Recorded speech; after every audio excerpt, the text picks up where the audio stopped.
పక్కన పెడదాం, 14 సీట్లు గెలుద్దాం, కలిసి ముందుకు సాగదాం కాంగ్రెస్ నేతలతో CM PCC chief Revanth Reddy. 10 ఏళ్లు ఎన్నో కష్టాలు ఎదుర్కొని అధికారంలోకి వచ్చినాం, కార్యకర్తల సపోర్ట్ ఉంటేనే 10 ఏళ్లు పవర్లో ఉంటాం, సర్వేలు సమీకరణాల ఆధారంగానే ఎంపీ సీట్లు, కేసీఆర్ చెంప చెల్లుమనేలా మనం మెదక్ సీటు గెలవాలి. అరే ఎందుకు గెలవం? చెంప చెల్లుమని గెలవాలి కదా. అన్ని జిల్లాల్లో ఎన్నికల ప్రచారం చేపడతానని వెల్లడి. ఏమైనా వ్యక్తిగత విభేదాలుంటే పక్కకు పెట్టి పార్టీ అభ్యర్థుల విజయాన్ని కలిసి పనిచేయాలని కాంగ్రెస్ నేతలకు CM PCC chief Revanth Reddy సూచించారు. సర్వేలు ఇతర సమీకరణాలను పరిగణలోకి తీసుకొని టికెట్లను ఏఐసిసి ప్రకటించిందని అభ్యర్థులను గెలిపించాల్సిన బాధ్యత అందరిపై ఉందని ఆయన చెప్పారు. జిల్లా మండల గ్రామస్థాయి నేతలంతా సమన్వయంతో వర్క్ చేయాలని, చిన్నపాటి గ్యాప్ వచ్చినా పార్టీ నష్టపోవాల్సి వస్తుందని, ఇది ప్రతిపక్షాలకు మైలేజీ అవుతుందని అన్నారు. ఎంపీ ఎన్నికల్లో రాష్ట్రంలో 14 సీట్లు గెలవాలని పార్టీ టార్గెట్ గా పెట్టుకున్నదని, ఇందుకు తగ్గట్టుగా ప్రతి ఒక్కరూ కృషి చేయాలని బుధవారం అన్ని జిల్లాల డీసీసీ అధ్యక్షులు, ఎమ్మెల్యేలకు, నేతలకు రేవంత్ రెడ్డి ఆదేశాలు జారీ చేశారు. అయితే ఇక ఈగోలు పక్కన పెడదాం, 14 సీట్లు గెలుద్దామని చెప్తా ఉన్నారు. 14 సీట్లు ఈసారి కాంగ్రెస్ పార్టీ గెలవాలన్న టార్గెట్తో ముందుకు పోతా ఉంది. సో మనం ఒకటొకటి మాట్లాడుకుందాం, ఒకటొకటి మాట్లాడుకొని ఒక్కొక్క దానిపైన అంటే స్పెషల్గా సర్వేలు కూడా మళ్ళీ మేము ముందుకు తీసుకొస్తాం. లైవ్ సర్వేలు ఎట్లా ఉంటాయి ఏందనేది. కాంగ్రెస్ పార్టీ 14 సీట్లు టార్గెట్గా ముందుకు పోతా ఉంటే, భారతీయ జనతా పార్టీ డబుల్ డిజిట్తో ఈసారి పక్కా గెలుస్తామనేటువంటి ఒక చర్చ జరుగుతూ ఉంది.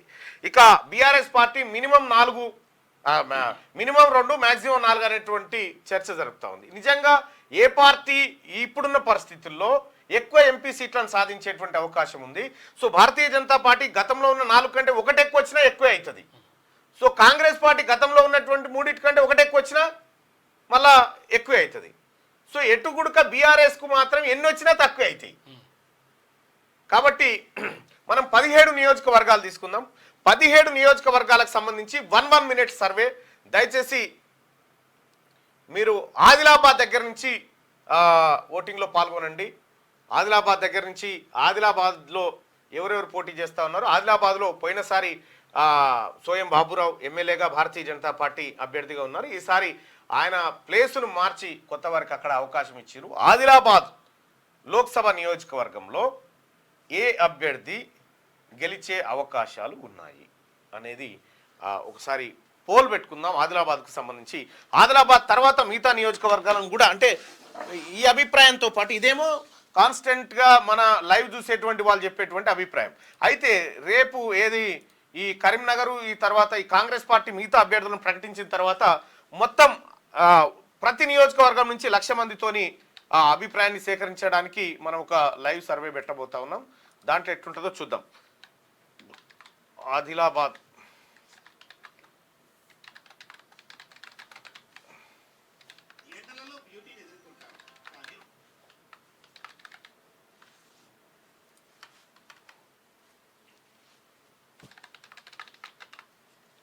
రైట్. 3 ప్రధాన పార్టీల పైన ఈ పోల్ ఉంది. ఆదిలాబాద్ లోక్సభ సీట్లో ఏ పార్టీ గెలిచే అవకాశం ఉంది అంటే మీకు మీ ఫ్రెండ్స్ మాట్లాడుతున్న దాన్నో ఇంకో దాన్నో పట్టి ఒకసారి చూస్తే అంచనా వేయండి. మీరు ఒక అంచనాకు రండి. ఆదిలాబాద్ లోక్సభ సీట్లో ఏ పార్టీ గెలిచే అవకాశం ఉంది? పోయినసారి భారతీయ జనతా పార్టీకి అవకాశం ఇచ్చినారు ఆదిలాబాద్ ప్రజలు. ఈసారి స్వయం బాబురావుకు టికెట్ ఇవ్వకుండా కొత్త వారిని తీసుకొచ్చినారు. మరి ఆదిలాబాద్ సెగ్మెంట్కు సంబంధించి ఎవరు గెలిచే అవకాశం ఉంది? అయితే దీంట్లో వచ్చేటువంటి రిజల్టే కాదు, ఇప్పుడు కాంగ్రెస్ పార్టీ మిగతా అభ్యర్థులను ప్రకటించిన తర్వాత, హైదరాబాదు, కరీంనగర్, ఖమ్మం సీట్లకు అభ్యర్థులను ప్రకటించిన తర్వాత లైవ్ సర్వే ఉంటుంది. ప్రతి నియోజకవర్గం నుంచి 1,00,000 మందితోని సర్వే, 1,00,000 మందితోని ఐవీఆర్ సర్వే నిర్వహించబోతా ఉన్నాం. ఆ సర్వే ఫలితాలు ఎట్లా ఉంటాయి అనేది లైవ్లో మీరే ప్రత్యక్ష ప్రసారంలో చూస్తారు. అయితే గతంలో మనం 1-2 నియోజకవర్గాలు చేసినాం. మనం మెదకు, ఆ తర్వాత మల్కాజ్గిరి, ఆ తర్వాత భువనగిరి, ఈ 3 చేసినాం.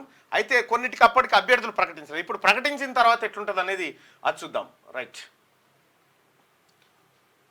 ఒక 2,000 మంది ఓటింగ్లో పాల్గొన్నారు. ఆదిలాబాద్ లోక్సభ సీట్లో ఏ పార్టీ గెలుస్తుందంటే కాంగ్రెస్ పార్టీ గెలుస్తుందని 62% మంది, బీజేపీ గెలుస్తుందని 35% మంది, బీఆర్ఎస్ గెలుస్తుందని 2% మంది అభిప్రాయాన్ని వ్యక్తం చేస్తూ ఉన్నారు. అయితే ఇది నెక్స్ట్ మేము నిర్వహించేటువంటి సర్వేకు భిన్నంగా ఉండొచ్చు. ఎందుకంటే ఇక్కడ చూసేటువంటి వ్యూవర్స్ అంతా నా మాట వినొచ్చే, లేకపోతే నా అభిప్రాయం రాష్ట్ర నచ్చో, వ్యాప్తంగా లేకపోతే ఉన్న కాంగ్రెస్ ప్రజలు పార్టీకి సంబంధించినటువంటి వాళ్ళు మెజారిటీగా ఉండొచ్చు. అందుకోసమని ఇది ఇట్లా ఉండేటువంటి అవకాశాలు ఉన్నాయి. ఇప్పుడు ప్రస్తుతానికి మీ అభిప్రాయం మాత్రం ఇది.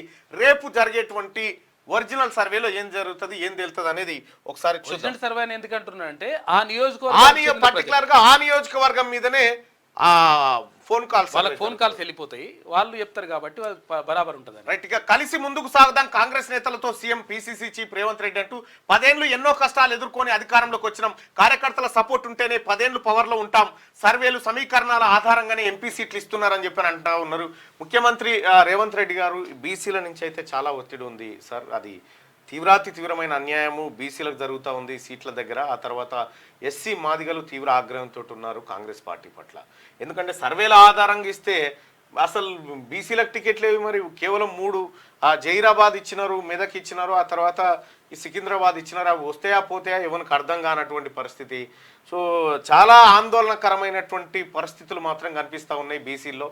ఈ సర్వేల ఆధారంగా ఇస్తురా ఇంకో ఆధారంగా ఇస్తురా తెలియదు, కానీ బీసీల పట్ల మాత్రం పూర్తిగా వివక్షత కనిపిస్తున్నట్టుగా కాంగ్రెస్ పార్టీలో ఒక చర్చ జరుగుతుంది. కామన్ పబ్లిక్ కూడా మాట్లాడుకుంటా ఉన్నారు. ఆ వివక్ష పోవడానికి ప్రయత్నం చేయండి, లేకపోతే మాత్రం బీసీలు మాదిగలు కాంగ్రెస్ పార్టీకి దూరం అయ్యే ప్రమాదం ఉంది. దయచేసి అది జరగకుండా రాహుల్ గాంధీ గారు ప్రధానమంత్రి కావడం కోసం మీ నిర్ణయాలు ఉండాలి, మీ విధానపరమైన నిర్ణయాలు ఉండాలని చెప్పి చెప్తా ఉన్నారు.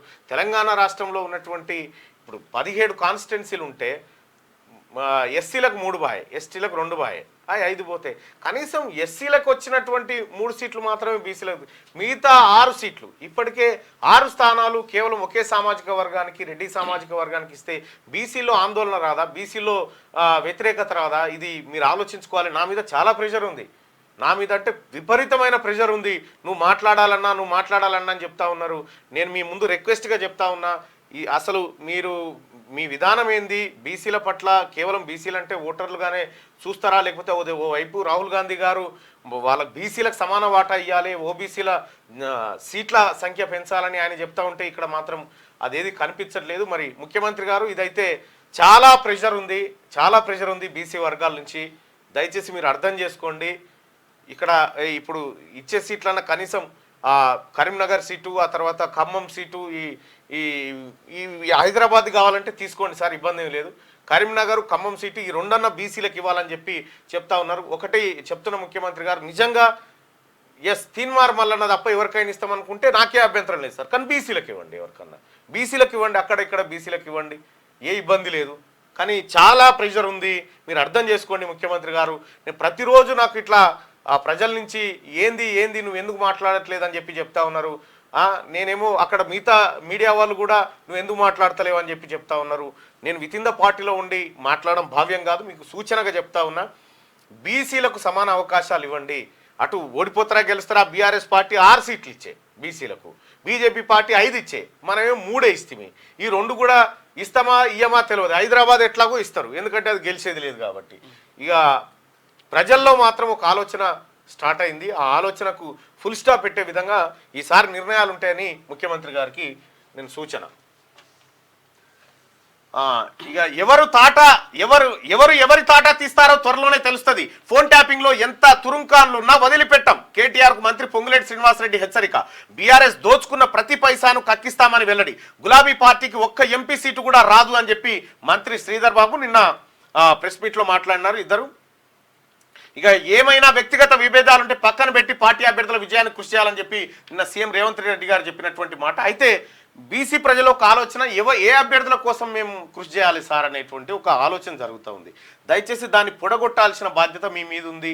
ఈ కులగణన అనేటువంటి అంశం తెర మీదకి వచ్చింది.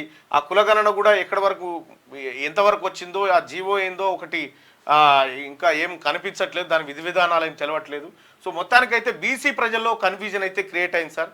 ఆ కన్ఫ్యూజన్ పోవాలంటే ఇక చార్మినార్ డబీర్పురా సీట్లతోనైతే పోయే పరిస్థితి కనిపిస్తలేదు. మరి మీరు ఆలోచన చేసుకోండి.